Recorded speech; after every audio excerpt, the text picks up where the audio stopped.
All right, we better start. AI is usually is punctual, so you know this is an AI. Usually AI would have started at 7 o'clock. Yeah, yeah. So this is not an AI meeting. It's a negation of I meeting. Yeah, yeah. All right, anyone's new here today and has any question or Fitting in a couple more people. I want to share a couple of things. These were just insight over the years concerning the sharing of the message. One of them was a recognition that what we usually take ourselves to be is not what we want to receive the message. Yes, the message is basically about that. Yeah, that sense of being the one who's going to hear the message is what we're really talking about, as not us. Yeah? And the difference between hearing and a hearer of the message. So the hearing obviously is what happens, and then there's a reaction, and then there's the idea of the hearer. And in a way, it doesn't have any intention, but just the claiming of the hearing neuters it in a certain way. And you can't seem to get around that as the hearer.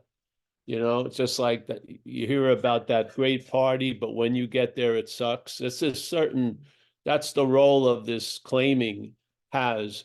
It quickly claims something, and then there's a meaning given to that something it claims. It can't get the thing itself. So when the head claims the hearing, it doesn't capture the hearing.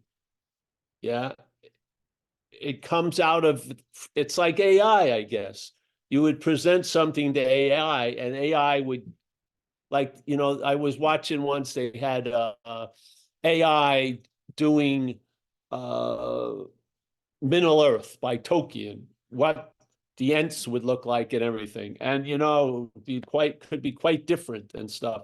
So it's sort of like the AI claiming the hearing, and then its idea of being the hearer has a neutering effect to the hearing. I don't think it's intentional or it's like a target, but that's just how it goes. Yeah. So once something gets interpreted, you've lost the sense of that something. Yeah. You have an interpretation of it. So I think that's what AI is doing with a lot of stuff. It's just you filled something in with a lot of information, and then whatever it meets, it frames it with that information it has. Yeah, which isn't really meeting it. It's just reacting from you. It's sort of like the idea of you're worried about what other people are thinking of you, but it's the thoughts, your thoughts that you're worried about other people are having. The other people may not be having those thoughts, but you're worried other people are thinking about you the way you would think about other people. So it can't seem to get out of it once you seem to be in it. And the point here is not getting out of it. The point is not getting out of it.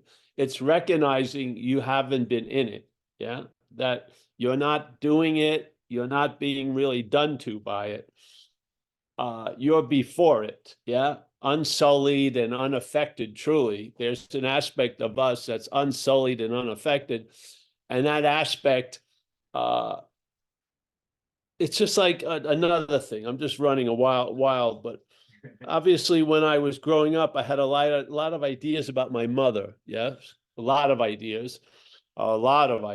And basically, I don't think I saw my mother as a person since I was about whatever. Yeah. And then I did a thing called EST. I think they call it landmark now or something. I don't know, landmark or something. I did it in 1971 or something with this guy, Werner Erhard. I think he was the one who started it. And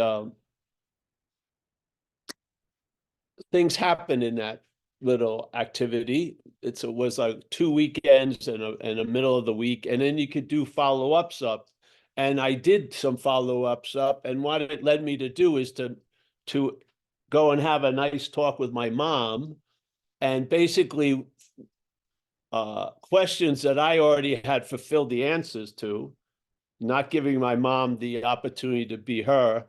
I went there with those questions and had a question mark after I asked them. In other words, I was going to hear it from my mom.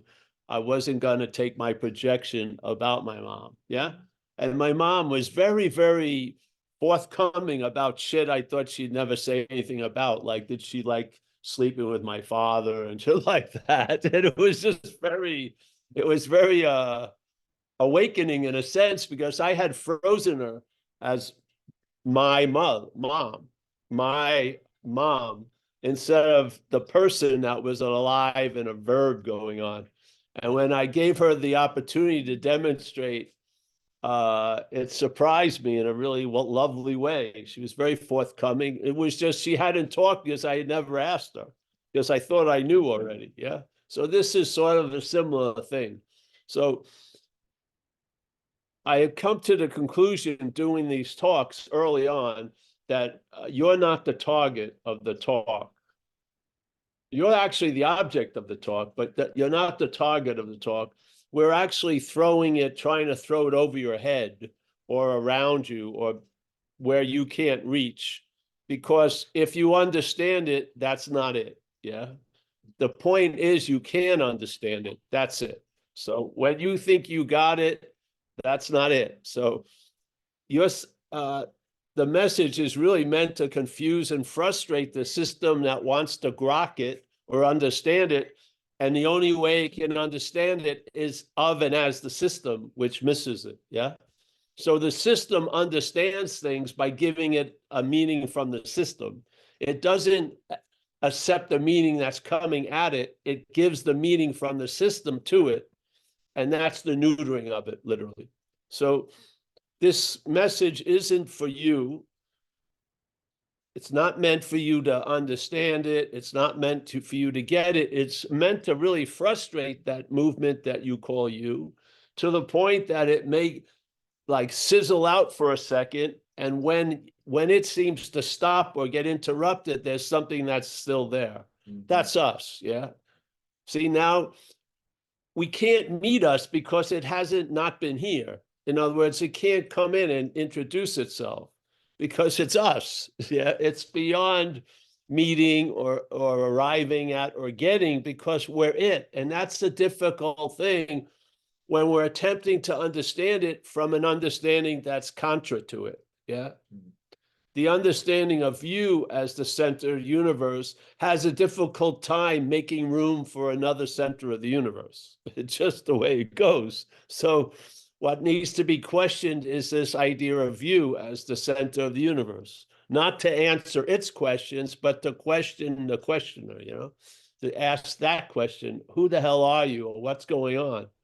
And so the message is meant to go over your head, and the activity of this claiming is not volitional. You're not there choosing to do it. This was another thing that became very important sharing it. I realized that there was a whiff or still like a stench or a scent of doership. No matter how you attempted to present the message, there would be some kind of hook of I did it, or I'm going to have to undo it, or the selfing's driving me crazy, or I'm selfing all day. There was always this sense of you that was still lingering. And no matter how much you said it, it's mechanical. You had to watch people and be like an ear doctor, because I can see that they're hearing it and somehow they're at fault. And somehow, basically, when all the niceties of this new message is going to get down to me stopping doing something or me starting doing something. And it's not about that. It is not. This is not a subtle path.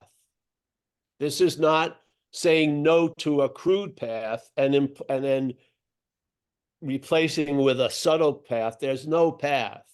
There's basically a negation.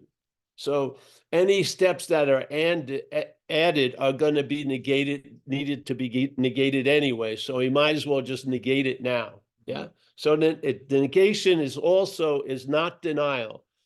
Mental denial is not negation.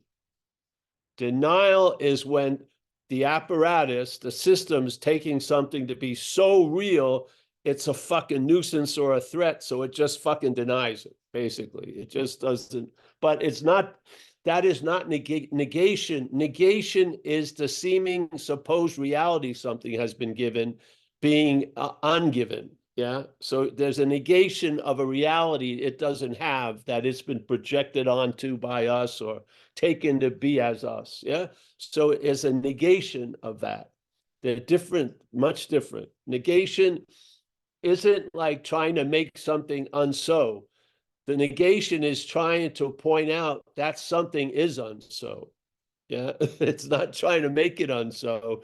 It's basically stating the fact that it is unso. So it's not like all right, I'm gonna attack it and tear it down. No, it's a negation of any relevance that we've given it. Yeah. And then when the relevance keeps being given to it, you see the mechanicalness of it. Yeah, because if it was a choice, you would probably stop after you see it. After you see it, if you could do anything about it, you would probably do something about it. But the seeing it is just seeing it, and it does its own thing. What happens is the volume of power and ability to flamboyantly display this misunderstanding gets severely limited by a loss of interest in it. Seriously. So it still plays its little game, but the game is it's in like a little bar on the corner, not in a fucking arena, you know, in front of 80,000 people. It's just it changes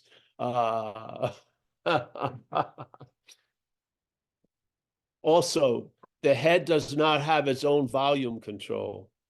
The volume that the head is playing is based on the interest and attention that's going to it. Yeah. If there's a lot of interest and attention, that little whisper can sound like a fucking scream. No one else is hearing the scream, but it sure sounds like a scream. So this isn't about praying for your thoughts to be less your thoughts. It's to see you're not the thinker. And if you're not the thinker, then the thoughts don't garner as much interest and attention going their way, basically. So that which used to really have a huge effect on you when you were listening to it may not have that same effect when you're hearing it. Yeah. The hearing of it comes along with the system. We're conscious, so we're going to be conscious of things. The listening to it goes somewhere else. Yes. I would say in Buddhism, they would call it the cherishing of self. So when there's a listening to the head, there's a cherishing of this idea of you, of me. Yeah. Because the head is all about that, truly. It's really all about that. It's all about that when it's talking about others, it's about that. So the mechanicalness of it and the quickness of the moving of the mental state to claim the conscious contact. While obviously the contact is made through the 5 gates of the senses, they say, and then there's contact with thoughts and ideas and shit in the head, which would be the 6th gate. That's what Buddhism added. So there's the 6 gates of contact. The mental state arises quite quickly after the contact, does not arise with the contact. Conscious contact is not sullied with the mental interpretation. The mental interpretation is added a little bit later. Yeah. Now it may seem to be so incremental you can't see it, but because of its effect and because it's of time, there's a great influence on it that could come from the timelessness. So when you see it from that which hasn't started or stopped, it changes the vision. You will see the claiming instead of looking from its effects. You will see it. Yeah. If you hear satsang, you're going to see it. Yeah. So you'll be put in let's say the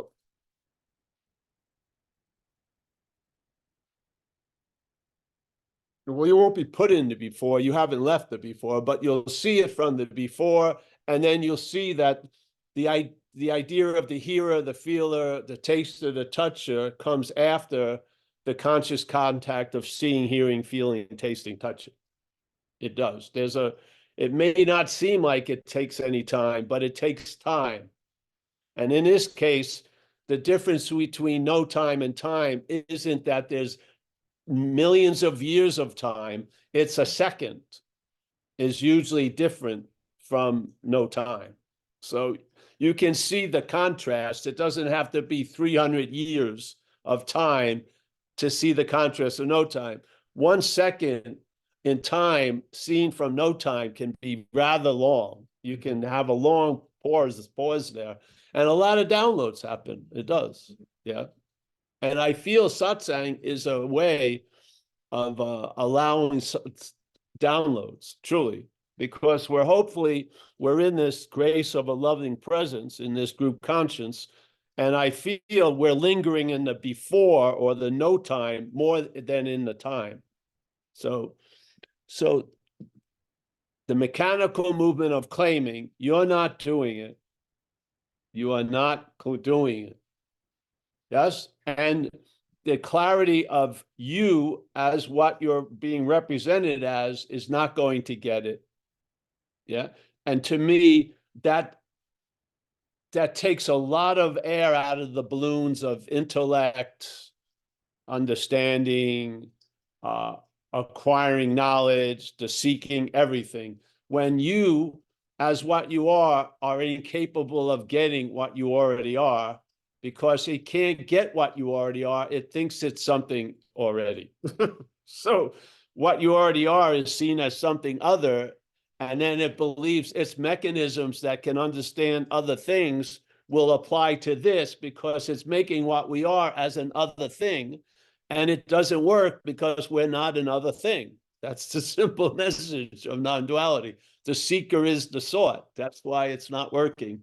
You can't seek for the seeker because the seeker is the sought. Yeah, that's the beautiful news. I hope that hits you and puts an end to this fucking charade. And what does that mean? Does it gonna stop? No. But literally, it will seem like it stopped because you won't be that interested in it. You just won't. Your interest will be freed to be captured by other possibilities, which means most things, the other possibilities are going to appear in the moment. Yeah. So you're here and you hear a beautiful sound or a smell or the water hitting the rocks there, da da da da dee da da da da. You're obviously the availability took no thought or effort on your part, and you haven't arrived at this present moment. You are the present moment.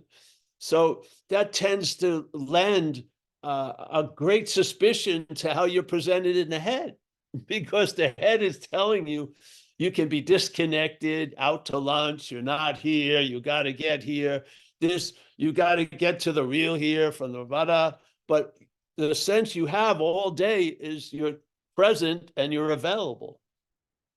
Yeah, that's basically, I mean, my head checks out a lot, but the whole situation doesn't check out. Yeah, it's here. Yeah, it's here.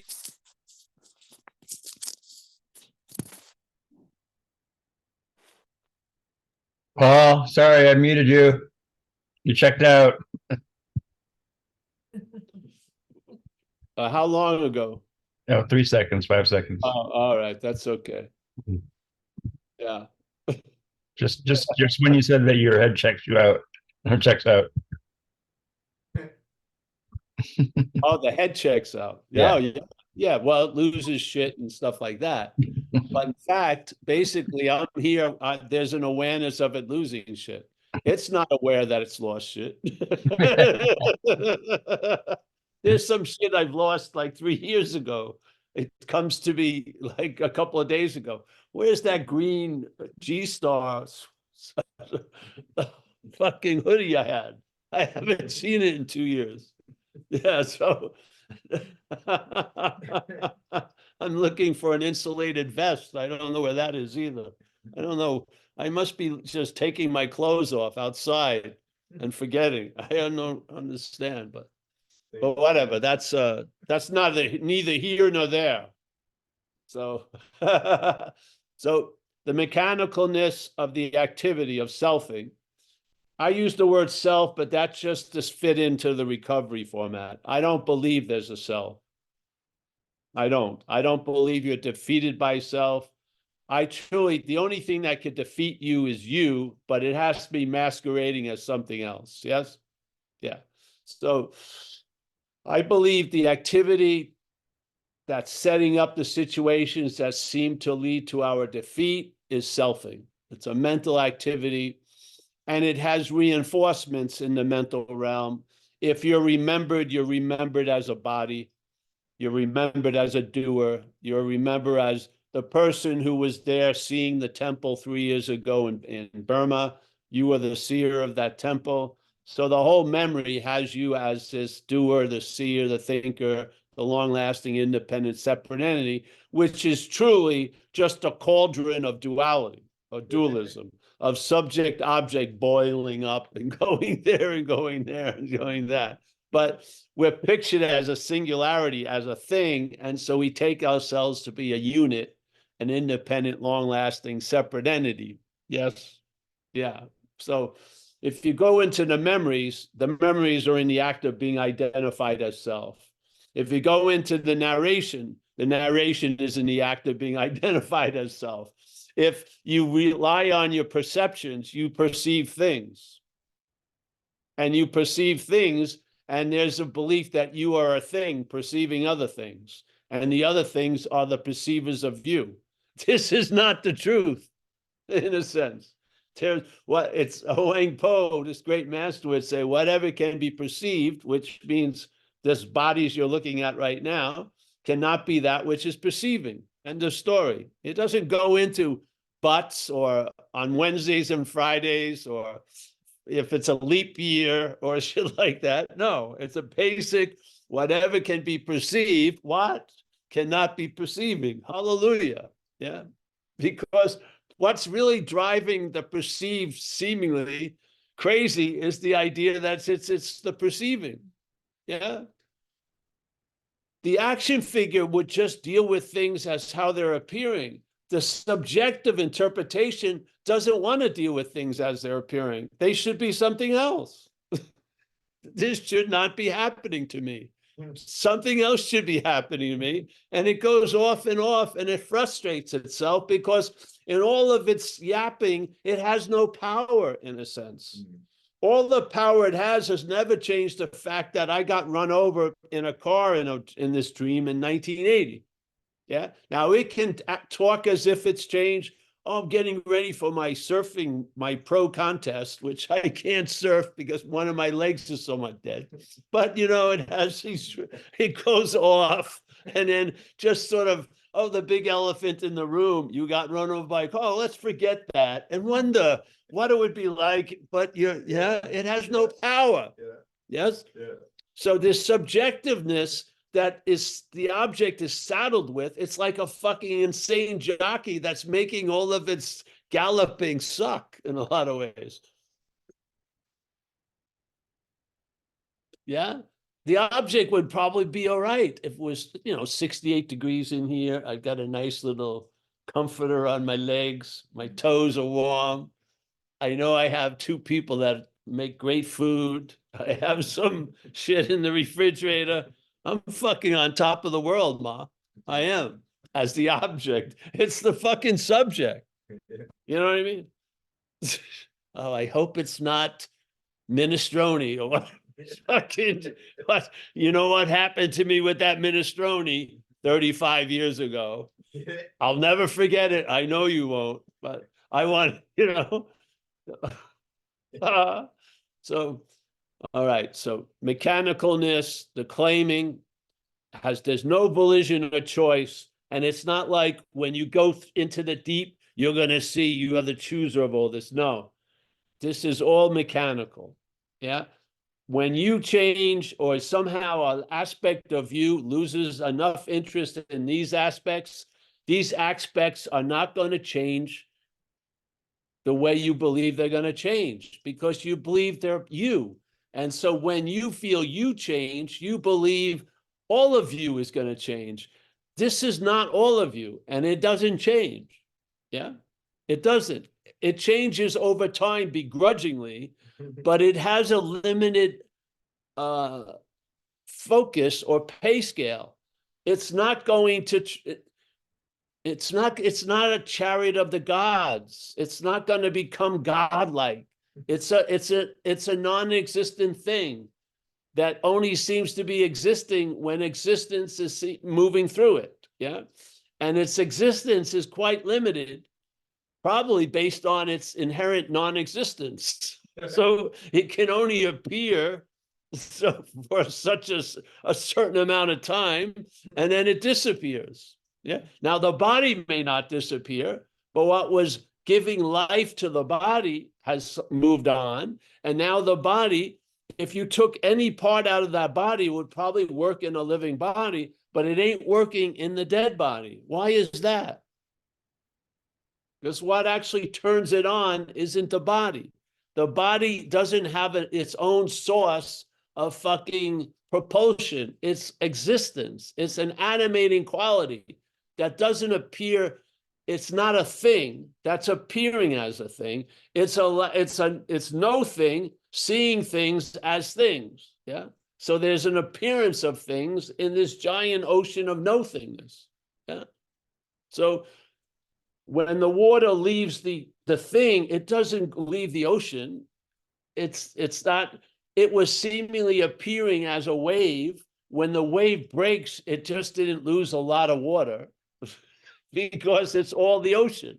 No matter how many shapes and 80-foot waves, 1-foot wave, rogue wave, all these waves, they seem to have their own temperament, their own effect, but they're not of anything other than water or ocean. This is what it's like. So, yeah. And you come to terms with shit that you could not come to terms with before. Yeah. Because you see anew. Yeah. So that's the message.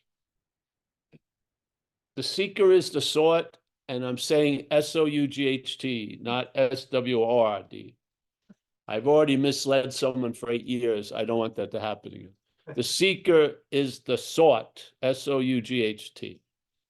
That's the compression of time and space. You got to give it that, right? So here in my life, there's been the seeker and there's been things I've sought. Yeah. So I could tell a story, a narration of this life could have been the seeker and the sought. Seeking for love, seeking for jobs, seeking for a place to live, seeking for, sanctuary, seeking. And there would be all these things called the sought. And you could say, yes, life is a life of a seeker and the sought. Yeah. And the activity is seeking and finding. Yes, basically. And everyone has their own story, but you could see it as there's the seeker and the sought and the seeking and the finding. Yeah. But in this case, non-duality is so beautiful, it just compresses that whole statement and neuters it immediately into the seeker is the sought. Yeah. So space and time are compressed. Boom, seeker is the sought. How are you going to get out of that? You've been caught both ends. Mm-hmm. You're familiar with seeking and you're familiar with soughts. And now something has come and said, hey, listen, you as the great seeker are the sought. What? You can't say, oh, I don't know what seeking or sought. You sure do. You've been living a life of seeking and sought, yes? So suddenly that seeking and that sort, the seeker and the sought are given a new meaning through non-duality. The seeker is the sought. What? Yeah, there you go. Now, does the head continue seeking and sorting? Of course. It does, because it's not you. Yeah. This message is not to convince the head. I do not believe the head's convincible. I don't. I believe it's straddled with a program. It is not AI. It's a program. And this program, if you've ever been in a form of addiction, you probably understand that its program has its limits and has its ceiling and can't go past certain things. And one of them is Self cannot get out of self. It's just that freaking simple. Yet self never gets that. Self will not get the message that self can't get out of self. Something has to realize it. It took years of ass kicking for me to be brought to that recognition. And thank God I was done before I was done, meaning dead. I was still alive when I came to that recognition. And I saw that self cannot get out of self. It's never been debated again, or it doesn't come up for review every year. I have rehabbed self sufficiently that self now can get out of self. Nope, I do not believe that. I do not believe, I don't care if it swears to be an Indian Sikh for 30 years, it's going to change anything dramatically. I just don't. Self can't get out of self. Hallelujah. Literally. So you'll stop siding with it or aligning yourself with that pursuit. Because isn't that the definition of insanity? Doing the same thing over and over again and expecting different results? Hey, I've done it.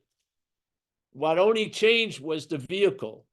It was spirituality, it was drugs, it was this, it was that, but it was the same drive.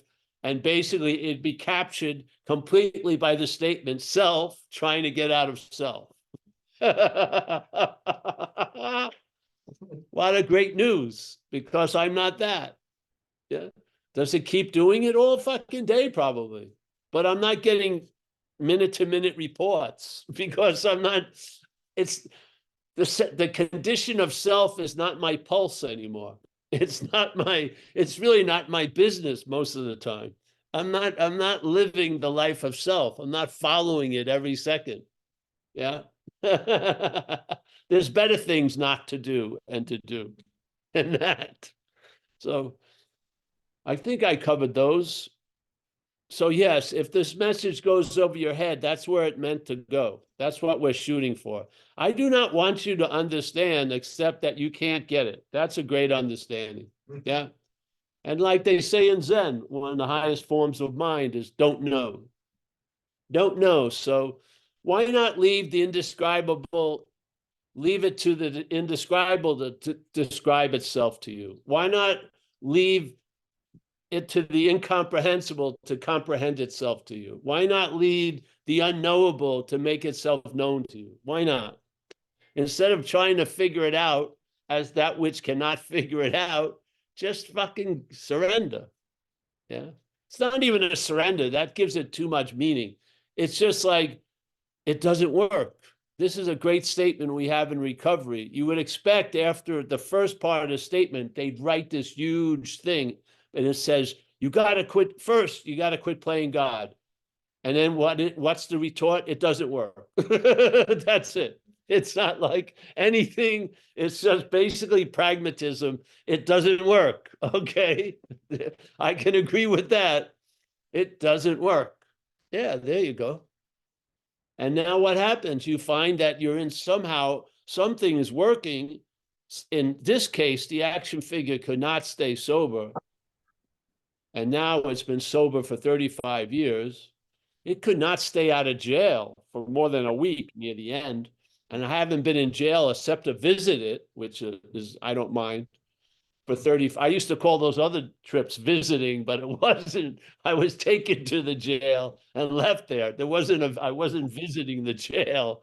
But now I visit jails and I come out of it with a lot of gratitude. Because there go but the grace of whatever of I would be there for sure. So yeah, that's it, I guess. I'm stoked like always. Yeah. Because the day doesn't make me free. I'm free in the day. Yeah. I don't put too many inappropriate demands on that thing, that which cannot deliver the goods. I do not believe a lot of life is like a half-ton pickup. You cannot put 2 tons of it in there. It just can't deliver. Yeah.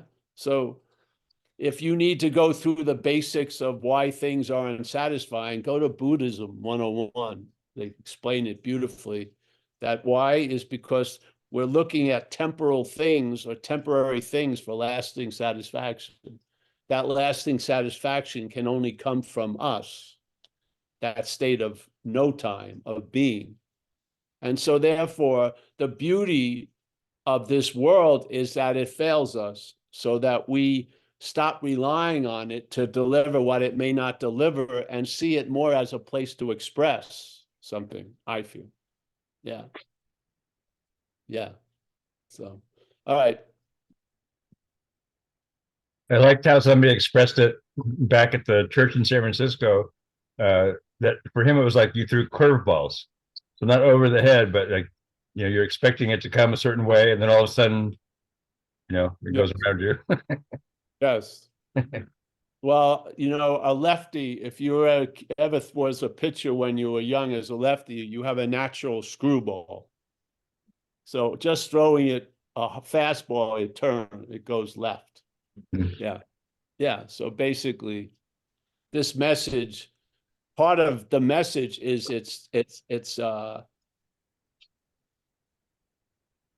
how its direction. It doesn't go in a straight line, obviously. Yeah.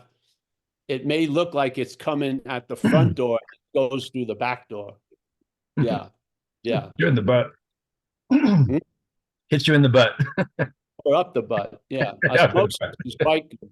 Osmosis works quite well. So get some holy books and lay down on them. See what happens.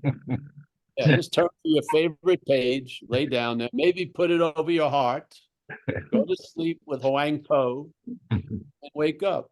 You'll probably feel exactly the same.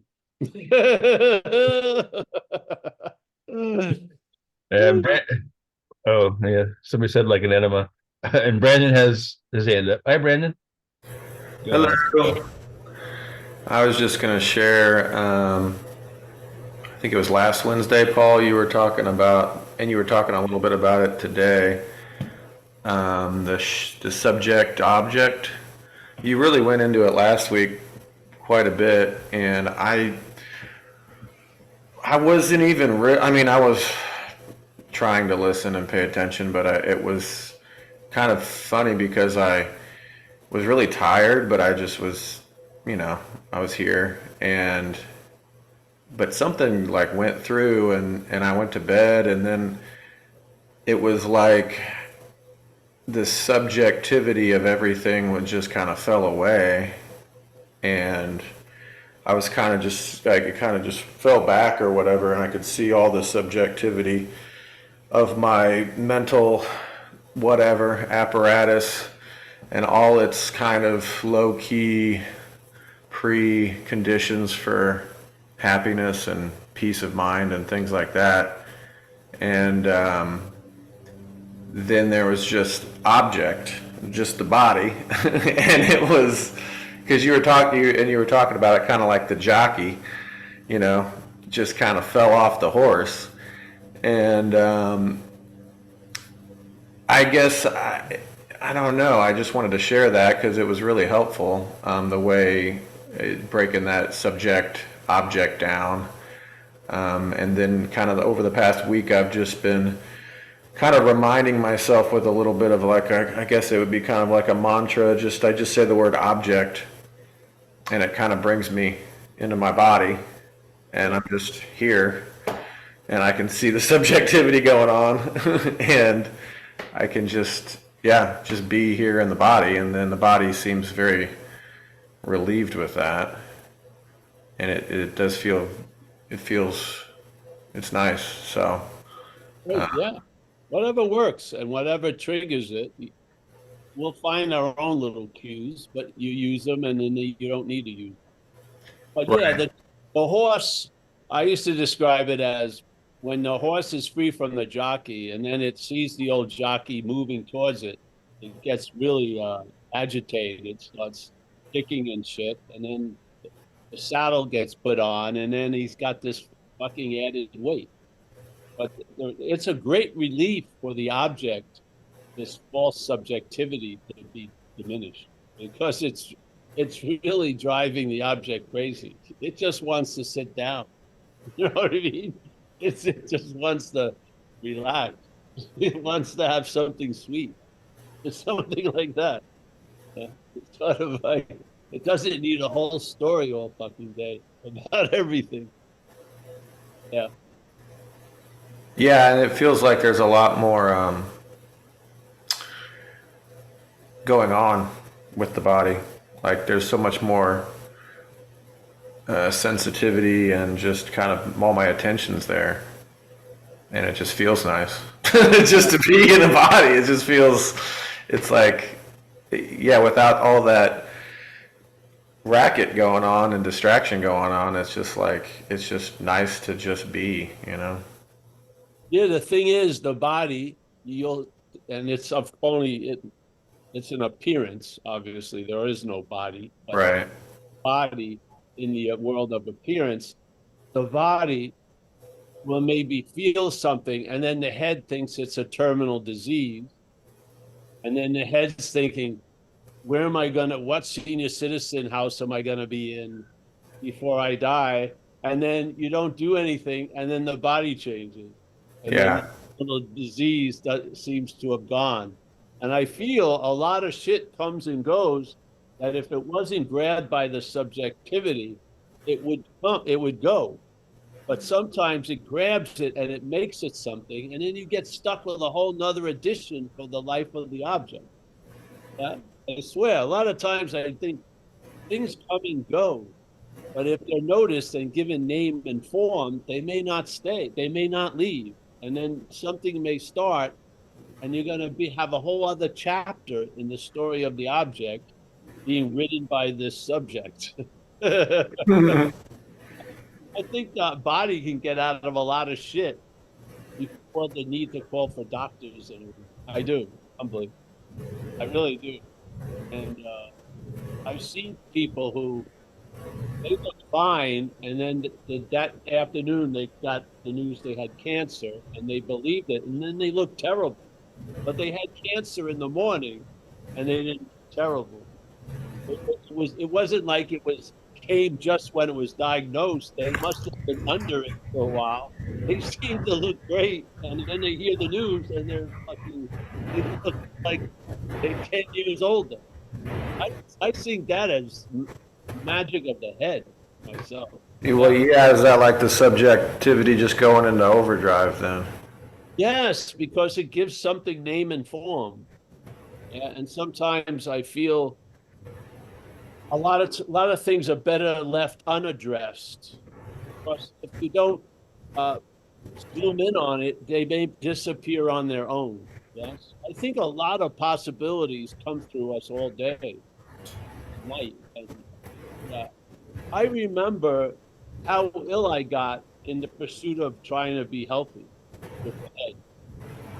The head, I remember I got introduced to this way of eating called macrobiotics in the 70s. I had the main dude, this guy Michio Kushi. I had a private interview with him. The only thing I remember, he said, "Don't eat onions." That was the last thing that I came out of the whole hour with. But my head was constantly dwelling on the small intestine. It was insane. It was making me sicker and sicker with this pursuit of wanting to get better. So, yeah, I think the head loves to magnify shit that the body doesn't. Truly, you know.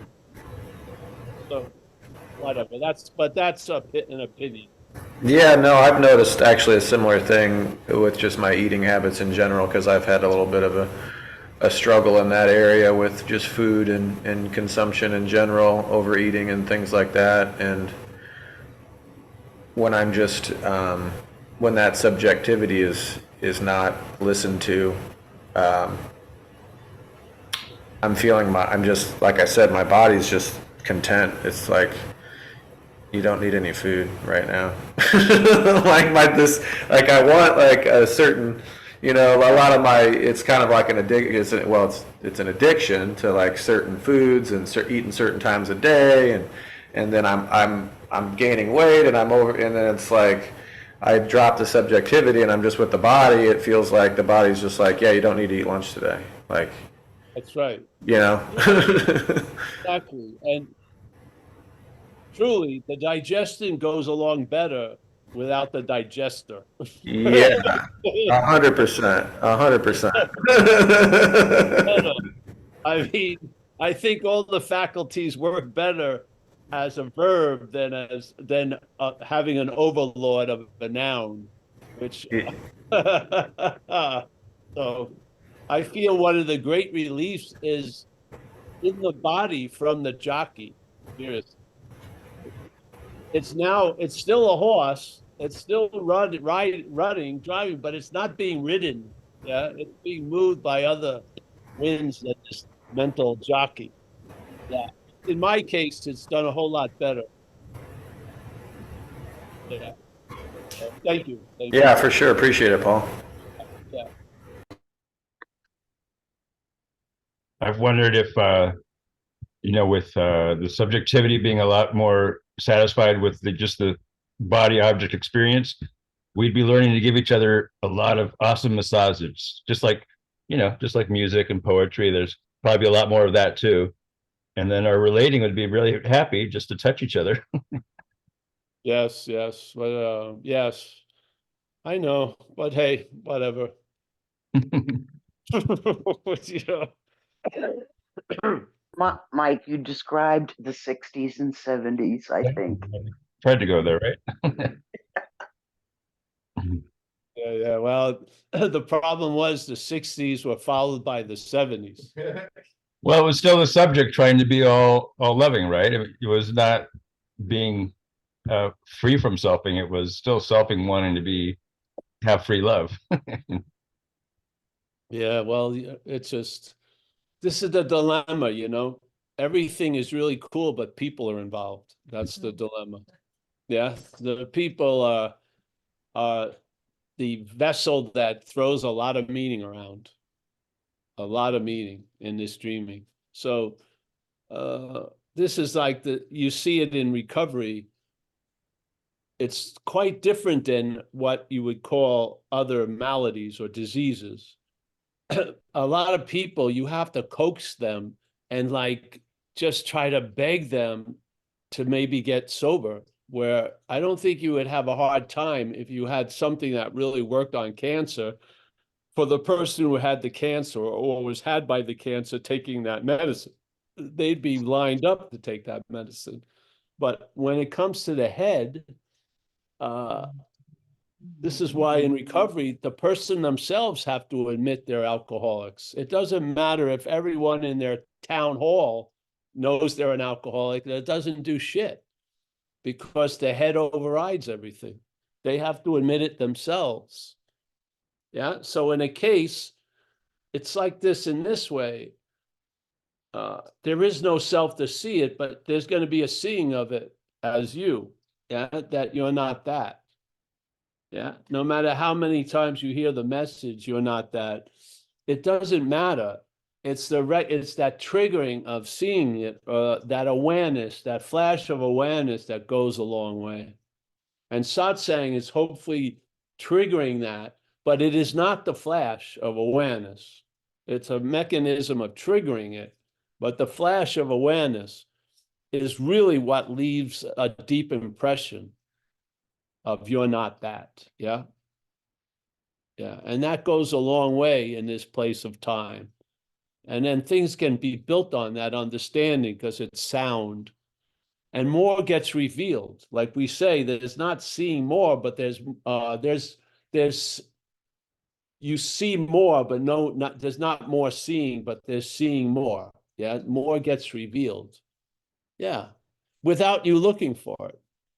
You're just like an open container and shit comes in. It's not like you only get it when you're meditating or something.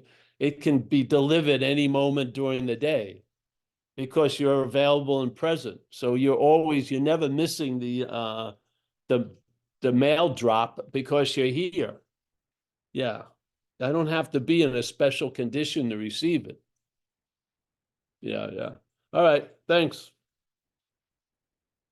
Anyone else? I don't see any hands. Where's Mia? Is she with you? It's right here. Okay. I've got some strange people here. I don't know what this is. I thought it's a different kind of Santa Claus. You see that outfit? Good sweater. Hmm. See, right, I don't know what that is. There- There's the other patient. She's in, It's like the ghost of Christmas past. here she goes. There's Mia over there. Ah, there we The dog is there. The cat is somewhere else. And yeah, here we are. A nice little, it's like a Hallmark call of whatever, a Hallmark card. go. I'm gonna send to all my friends on Zoom. Oh yeah, right. Signed by Mia, the weird Santa Claus, Nor, Amelia. Yes, Take a picture now. Take a picture. yes. And I'm gonna get it enhanced by AI, and then it will all look better. Have you done that yet? You can do that with a photo. Have it have your mouth move or somebody else's. No, I'm not. Yeah.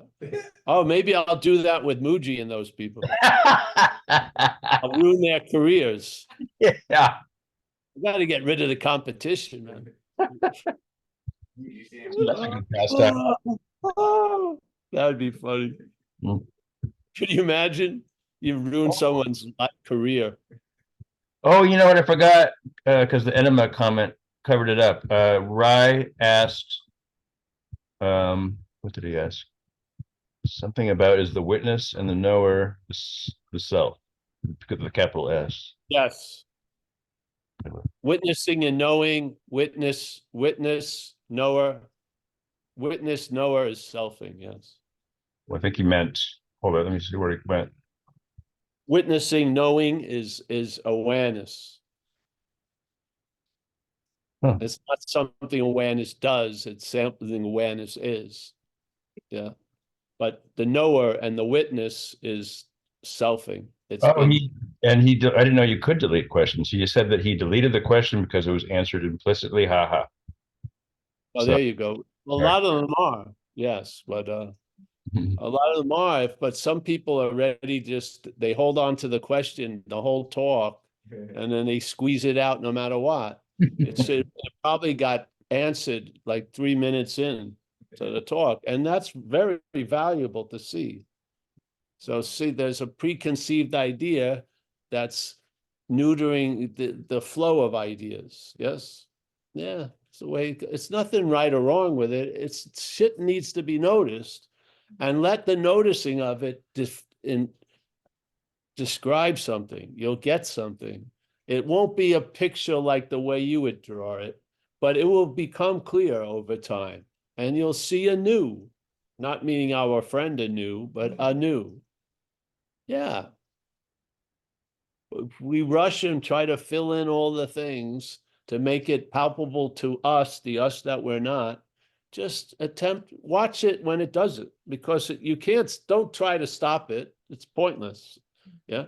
Just watch it and see it's not you. And there's a lot of value in it. Yeah. Because the weird way here in duality, to get a feeling of what you are, you get it through seeing what you're not. That's how it works. Yeah. This place, you just like if you ever see the yin yang, the yin yang, if yin goes to the extreme, it turns into yang. And when yang goes to its extreme, it turns into yin. Yes. So this way, we are feeling what we are all the time, but it's not noticed as that. Yeah. Because it's called Paul. So basically, the negation leads to the affirmation. Yeah. I don't know. I don't think you can be led to the affirmation. I feel here it has to go negation, affirmation. Yeah. Instead of affirmation, because the affirmation is reinforcing that which really needs to be negated. So negation doesn't reinforce it, it negates it. And then the affirmation is readily available at all times, right where you are, because lo and behold, you're it. Yeah. I don't feel people are getting that cleanly without going through the negation aspect and then getting to the affirming aspect. Because if that which gets negated through satsang doesn't get negated, it's going to claim the affirmation. It is. So this is why, I don't know, like there's a thing, if you ever read Ram Maharshi, when they talk about how this works, he says it's, you know, like the old thing in The Irishman by what's his name? It is what it is. He would just throw up his hand, say, hey, it is what it is. So you have to negate something to seem to affirm that which you already are. It just seems to be the ticket here. So, ding. So there's a negating of what you're not, and then there's an affirmation of what you are through the negating of what you're not. Yeah. Now you notice through that negation, the affirmation that wasn't being noticed before. But now you notice it. Yeah. I mean, you notice you are what you were looking for. Yeah. Now, have you been that which you've been looking for? Yeah, but you weren't noticing it. Yeah. But now through non-duality and negation, you notice it. Yeah. I am what I've been looking for, because it's not the you that was looking for it. You got, that was cleared up, that was negated, and now you can truly acknowledge the beingness, because you're not stuck in this dualistic spin where if you were acknowledging the beingness before, it would be what you're not, claiming to be the being of it. So now that's finally been cleaned up with this message, and now it's you live by the affirmation, but you live by the affirmation through the negation. That's how I feel it works here. Yeah. I mean, how many people have been whacked, and how many people did that still carry a lot of weight through the next few days and years and months? It seems to not to. It seems to get neutered pretty easily. But when you combine it with negation of that act of claiming, then that sense of affirmation can be like clean. Yeah, it can be clean.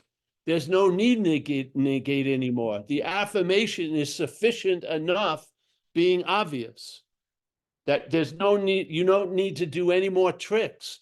But I believe if you don't do the trick of negation, it's not going to work. At least in this case, it didn't. Yeah. I mean, I got whacked a lot of times, and yet it didn't take long for the head just to, you know, sew up another suit that looks just like the new revived me, and then put it on, and I took it to be my skin again, over and over again. So I truly believe epiphanies, peak experiences, they may be able to do something, but they may not do it, because they didn't do it in this case, in a way. I needed this understanding of that activity of claiming whatever is going on, and the beingness of me is going on incessantly. It may not be something that wasn't happening and then happened, which is easier to notice, but it's been happening. And why was I completely out to lunch concerning it be happening? There must be something else happening at the same time or in time when this is happening in a timeless way. And I believe there is. And it's a mental activity of selfing. And the selfing claims the being to imply Paul. And I feel that needs to be addressed, or it will keep doing it. Yeah. So I don't believe you can do a clean affirmation without a prior negation, truly, in this place. I may change my opinion tomorrow, but right now it sounds good to me. Yeah, it does. All right. All right. Anyone else, or we're going to start saying goodbye? I swear. All right, Brandon. Great to see you again. Yeah, I appreciate you, Paul. Oh, you Yeah, got I a hand from appreciate you Floyd. too. Thanks for sticking with us. Yeah. You got a hand from Floyd. Oh, Floyd. Jesus, Floyd, you out. You missed it. You got to come back tomorrow. You said not to go without asking that question, right? He said not to. All right, Floyd, come on in. I'm just joking with you, but with a kernel of truth. It's not a question, but like you said, negation and affirmation So do you, like, is there any example for that? Like, I didn't Yes, understand that. my life. I can't send it to you because it goes on rather long, but life, yes, that was the example. Hmm. I heard a lot of messages, I am what I'm looking for. I hope to believe it and stuff, but it didn't really translate until I heard the message about what I'm not. And I think that comes first here, because here in an illusion, the illusion would need to be negated before the reality would be affirmed. And if we're calling the illusion the reality, that needs to be negated before the reality is affirmed. And this is what happened with me. And this is how and why I talk the way I do, because I can only tell you how it was and how it is in this event. I'm not, someone may have had a toaster fall off the appliance shelf in Walmart and wake up and be completely clear forever and ever. Then I would tell you to go stand at Walmart and find an appliance aisle and hope that toaster falls on your head, or even get someone to push that toaster and manufacture it if you can. That's not how it worked with me. Yeah, I had something lingering, would continue to take whatever occurred, whatever was revealed, and turn it into something, unbeknownst to me, because it would happen. I'll tell you, this is one time I saw it in a very drastic way. Now, did it give me power over it? No, but I saw it. And so I was in a place, a beautiful place, at a waterfall with a water hole. And I was with my friend and her 8-year-old son. And something happened. I got under the waterfall and I felt something. And to that something I felt, I said yes. And lo and behold, whatever, stuff happened.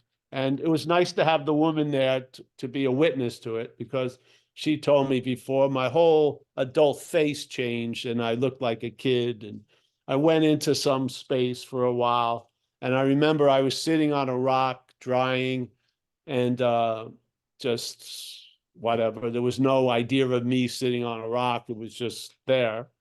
And then I heard a voice, didn't sound like anyone's or mine. Wasn't in that kind of mindset, but I heard a voice and it seemed like it was farther away and it wasn't so loud. And it started to talk to me like anyone would, So it was talking to me. And as it moved closer, it seemed to move closer and the volume went up a little. And then there was a point where it was talking to me. And then it did this little shift and was talking as me. And it just slipped right back in. And then basically at that point, the event seemed to end or take another turn. And then I came back to whatever. And then we walked out and I was still having all the hallucinations, but the guest was back in the house again, so to speak, and just slipped in, and it went on and on and on. Now, that came in handy probably a lot later, but this is what happens. Yeah, this is what happened with me. So here, if you are in an already established state, you're not going to establish that state. You tell the truth of what keeps making it seem to be unestablished or need to be reestablished or lost and then to establish again, to see that as not you. And then the establishedness of your inherent condition will become obvious. And you will have absolutely nothing to do with it as what you're not. Yes? So there you go. So is it about linear progress on the so-called path? No, it's not a path and it's not about progress. It's about seeing paths and progress and seeing who thinks they need a path and who's that which is making or not making progress, and see it as not you, and you'll lose interest in paths and progress, because you'll lose interest in that that's interested in paths and progress. Because why? Not because you worked hard at losing interest in it. You'll see it's not you, and you'll lose interest in it. Just like if someone's talking about someone and I'm hoping they're talking about me, and when I hear that they're not talking about me, I lose interest in that conversation. I do not have to go in the other room and get my interest and come here, interest, come back here. It just leaves that situation, and there you go. So I've seen it demonstrated lots of times. When you hear something is not about you, you usually lose interest in it. Well, there you go. That's the point of this message. The same thing will happen with what's going on in the head. Yeah. Yeah. So yeah. when I used to do some spiritual practices, this would come up. They would say that, oh, okay, you did very well. Now you reach some kind of state, and then afterwards, again you think, that, oh, okay, maybe I reached that state, but now it's no longer there. So maybe you're saying it's a negation of that progress or so-called Yes. idea, incremental. It's Yeah. not the progress that's negated. It's the idea that the one who has that idea that progress is needed or the path is needed is not you. So its Yeah. interests are not your interests. And now maybe you'll find interest in a lot of different things that it's not interested in. Yeah. Maybe you would call it boredom and ordinariness and the mundaneness of living. Yeah. Yeah. We call it dog shit awareness. So, yeah. This is how I see it. Or I'm seeing it. This is all, what I read in books didn't replace anything. They amplified and emphasized stuff that was happening. Yes? Mm. Yeah, I did not get the ideas out of books. The books gave a recognition of the ideas that were there. Yes, they were still, they brought something out that has a life of its own. It doesn't have to wear the book after the reading of it. Yeah, it comes out. Yeah, just like it's just like having things whispered to you, something that you already know. Yeah, they don't have to whisper to you 800 times. You already know it. Once can do it. Yeah, knowledge is there. You're just not accessing it because you're caught up in a mental knowledge. Yeah, the knowledge of self, let's say. Yeah, and so this is how it worked with me. This is why we have a non-duality talk. If I felt this was about progress and path, we would say the talk would be called Progress on the Path. But it doesn't talk about progress or the path. It talks non-duality. That's the topic or the banner over this talk. It's non-duality, not progress on a path. I don't see non-duality as a path.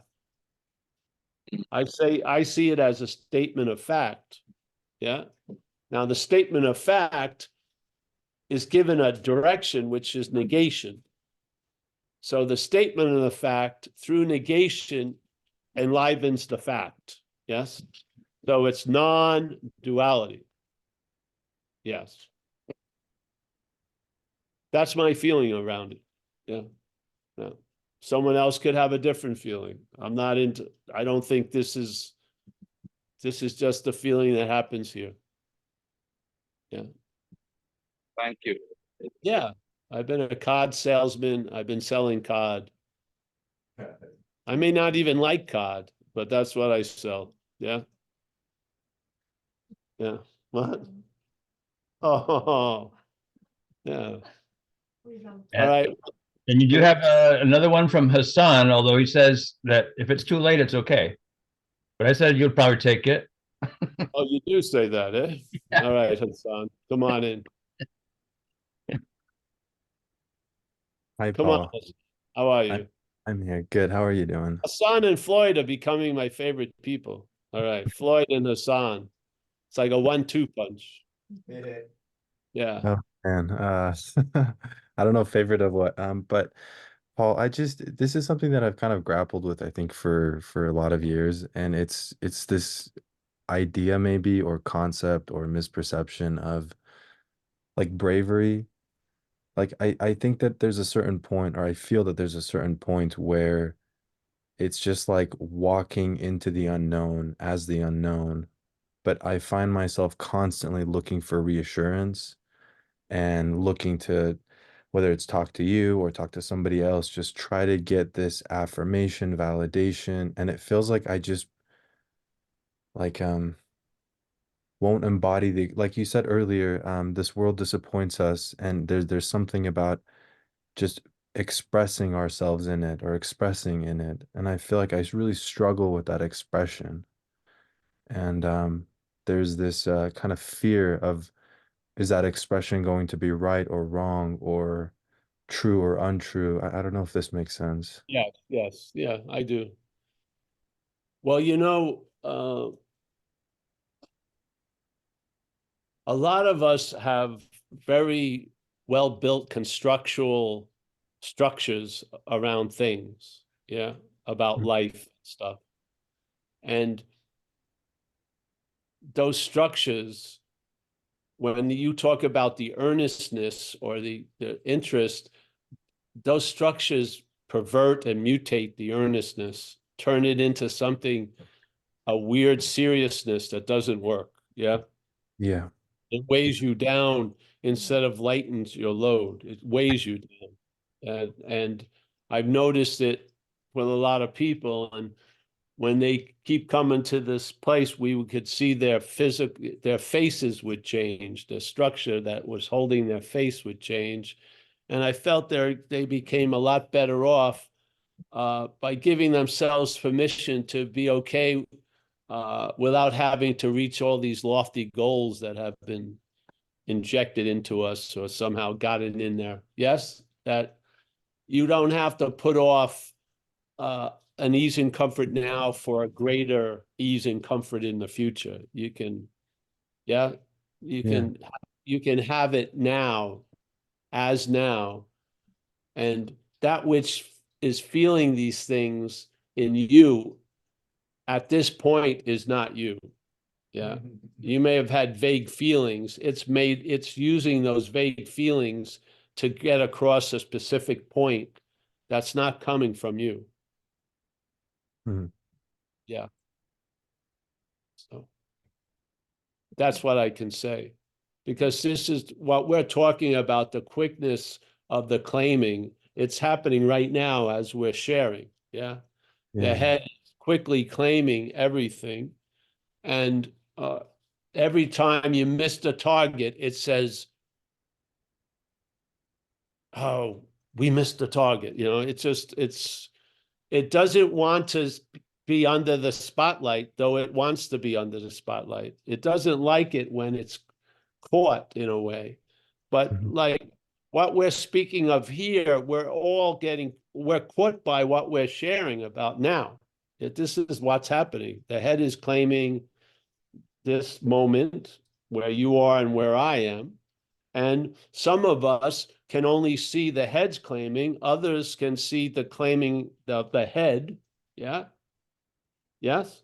Yeah. Yeah. Yeah. Therefore, they have a lot less seriousness about it than the people that can only see the yeah. Yeah. So I would just suggest keep coming back here and just loosen up. No, literally, this will be like an anti-workout YouTube video. You just come here, do nothing, and you'll feel a lot better. Yeah. The problem is when I leave here, excuse me, when I leave here, Well, you that's know, why we have a lot of them, and then we have 5 a week, and there's tons of YouTubes, yeah. and just to, I can see it, Hassan. You're fine, bro. Yeah, you just don't think so. Well, it's that, but it's also the orienting, right? Orienting around even these Zoom meetings, these meetings. It's like everything becomes just like a fucking orientation, and it's like just. And I know the place that is beyond the orientations, but it's like you know what I'm saying. Yes, I do know, but you're gonna see the great value of these orientations both ways. They're gonna fail you, and then they're gonna be quite relaxing, like being stuck in an elevator, but the music is good. Yes? Yeah. It'll be like a good music. It'll be calming. You'll enjoy it. And you won't care how many seeming fucking floors you have to go up and down, knowing there's nowhere to go, but of course it seems like you gotta go. You'll be accompanied by nice music. Nice music. Yeah. What more do you want? We're all stuck in this elevator. We're all going up and down. We know everything about every one of the floors, yet we still go there. It doesn't matter. Yeah. This is the irony of the whole place. Yes. Yeah. Yeah. But to greet it with a smile is, to me, a very nice indication of relief. Yeah. It doesn't mean, oh, I've been freed from the elevator rides. No. It means I don't fight where I can't win, so to speak. Yes. So I remember in recovery, when I was out there using, I was just in defiance of facts of this life. And until I got aligned with those facts, which were I was powerless over alcohol and drugs, and I was not managerial quality, they were facts. Now, I was in denial of that for quite a while. It didn't work out well. When I finally got aligned with those facts, things worked a lot better. So there are other deeper facts that are quite easily to get aligned with. And the indication of them, you'll know it. Yeah. Yeah. You'll feel an ease and comfort where you used to feel uptight and anxious. Yes. Yeah. Yeah. Yeah. Yeah. So that's all I can suggest, come to the card salesman. We'll grill some card together. And hopefully when you leave, you'll be leaving with a smile and I'll have a smile. There you go. And it makes being disoriented more funny. Disorient as much as you like. Yes. Well, All you need, really, the only compass you need here is here and now. Nothing leaves that. It's just the way it goes. All our imaginings of infinite and shit like that, nothing escapes here and now. Yeah. Yeah. Nothing comes into here and now that's not here and now. Nothing leaves here and now that's not here and now. Yeah. It's just here and now. Yeah. You're on, yes? Yeah. Am I on? What do you Yeah. like on like in the here? On, awareness, existence, Yes. honest. Yeah. Yes. Yeah. You Yeah. turn it on. No. Yeah. Do you think you're going to be turning it off? No. There you go. Yeah.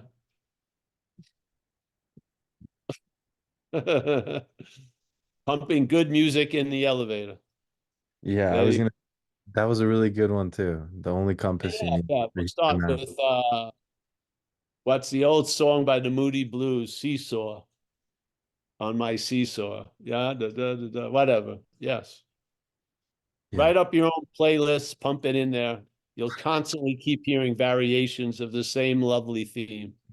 Yeah. As you Yeah. go through punching the button. And why doesn't it stop when I push the stop button? We all have seat assignments as these little action figures, bro. Yes? We all find ourselves in a seat assignment as the appearance. Yeah. Yeah. your seat has one more assignment. You got a newbie who says he's new here. He just wants a few seconds. His name is Captain Burma. All right, sure. 3 seconds, he says. You know how to unmute Captain Burma? Well, hello, everybody, and all you good-looking people out there. Thank you very much. Paul, you said Hassan and Floyd are your favorites. And I'm proud to say that Floyd is the one who introduced me to you. And gives me absolute honor and delight to be here on my first show with you.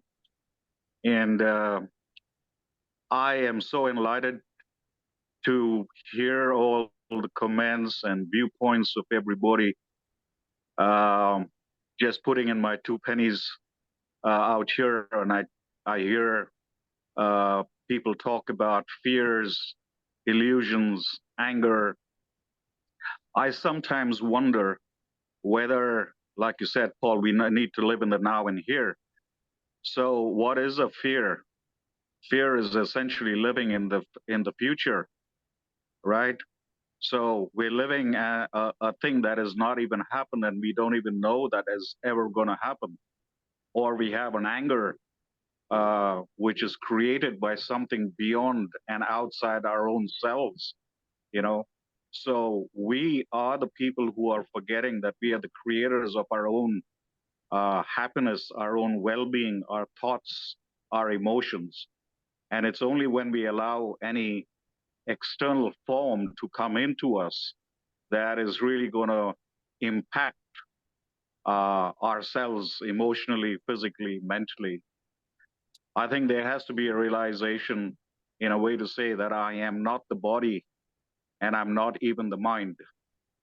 And we need to go internally and examine ourselves and reach a point of self-awareness, which then takes us into a greater, vaster connection, if I may say, with what I like to refer to as a divine force, the universal force.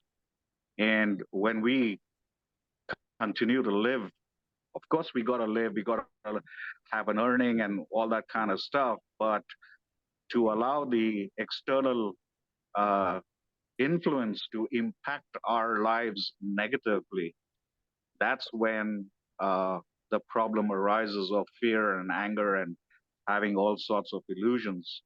Because it's unfortunate that we cannot get away from our past, and we have such a vivid illusion of the Captain future. Verma, Captain Verma, I'm just going to come in for a second. All right. I just Sorry, I want talk too much. No, you haven't. I just want to throw in the little cod flavor of what you were saying. So what we do with this, where you see, let's say, the idea of here and now, and that all these other things come in to sort of confuse everything, we're not setting off to stop that. We're just using that actually demonstration of powerlessness to change anything. Yeah. And we're using it to see that I'm not that. I'm not that which wants to now just be in the here and now. So every time there's a recognition and then a claiming, that which starts stating the claiming, we declaim. There's a negation of that. Yes? Yeah, that's the beauty of it. So I want to thank you, and I hope you come back. And I just wanted to throw the last little smell of cod on you. Yeah. Thanks ever so much, Paul. And this is a promise, not a threat, that I will be back. That's all right. Thank you. Well, if you're back, we're going to make you Major Verma. Yeah. Thank you. Yeah. You're in line for a promotion. All right. Thank you. Thank you. Thank you. Stay blessed. Oh, yes. Thank you very much. Jacob, as always, nice to see you there. Thank you. Kathleen G. Sherry, thank you for your donation, Sherry. We got our friend, we got our friend David in Down Under. Brandon V. Nice share today. Dana. Try to ask your niece to help you with that thing. I got a feeling someone's screwing with your YouTube. We got Raj Mahal. I think you talked to Michael. He gave you my number. Just call me in the morning after 9 Pacific time, sooner or later. Yeah. Okay. Okay. And if I'm available, we'll talk at that moment. If not, I'll tell you when I think I will be available, but I will answer the phone and yeah. All right. Thank you, Paul. I appreciate that. Yeah, you're welcome, man. And anyone else? I mean, I just responded to a couple of people and I didn't hear from any of them. Somebody from South Africa said my phone number wasn't it wasn't a real phone number, but it's the one I've had for 30 years or something, but whatever. So I just try again. If you haven't gotten through to me, I don't have like a iron dome shield blocking shit. Yeah. Usually you can get through to me on phone. All right. All right. Mike G. Always a pleasure, Mike, down there. We got Gio, good friend from Brazil. We got Hassan. Very nice to see you, Hassan. Elliot, as always. Elliot, as soon as I see Elliot, I remember Brenda Lee. Yeah, I was about to say, we'll always have Brenda Lee. Yeah, we always have Brenda. Those freaking beef tacos was something else. Very good. Yeah. Thank you, Chris, Paul. yeah, you're welcome. Chris in Olympia, Washington. Nice to see you, Chris. Hazi phone. Thank you, Hari, for the support and hope it's all well there. I don't know what's going on. Anand, Lynn D, Mike M, PK, my friend from Long Island City. Just to be alive still and live and be in Long Island City, I don't think people know how incredibly successful that is, PK. Yes, you survived Long Island City. It's incredible. Nice to see you, brother. A lot of my family's there. The Hedderman side. Yeah. One of my uncles was so big at the relative parties when we have to, there'd be a large people and they'd have those rental chairs, those fold up metal things. My job was when Uncle Gene was getting ready to sit, I had to slip 2 of those underneath his rear end. And when he started to go down, there was no turning back. So I had to slide those 2 things in to catch Uncle Gene. Yeah. So some of them were rather large, the old Heddermans there. Yeah. All right, we got Lindy, Anand, Mike M, Rai I, Captain Verma, Susanna W. Nice to hear you, Susanna. We got call-in user. I like that. I think I got everybody. Hey, listen, thank you everyone for holding the space. Yes. Paul, when's Joshua Tree? Joshua Tree, we're going down there. The talk will be the 21st because we're going to talk the 2021. 20 is going to be in Temecula and 21 will be in Joshua Tree. We'll put it up soon. Okay, thank you. One's in the afternoon on Saturday. The other one will be a little later on Sunday, so we can have the day in the desert before the talk. All right? That'd be great. Thank you. Yeah, we'll be putting it out for sure. All right. Thank you, everybody. I'll see you soon. We'll be here tomorrow for recovery. Figure that out, maybe. And Thank you, dude. Thanks, everybody. Thank Happy you, Paul. Christmas to everybody. Hi, David. Thank you, Paul. Happy solstice. Down under and up here. Yeah, good on you.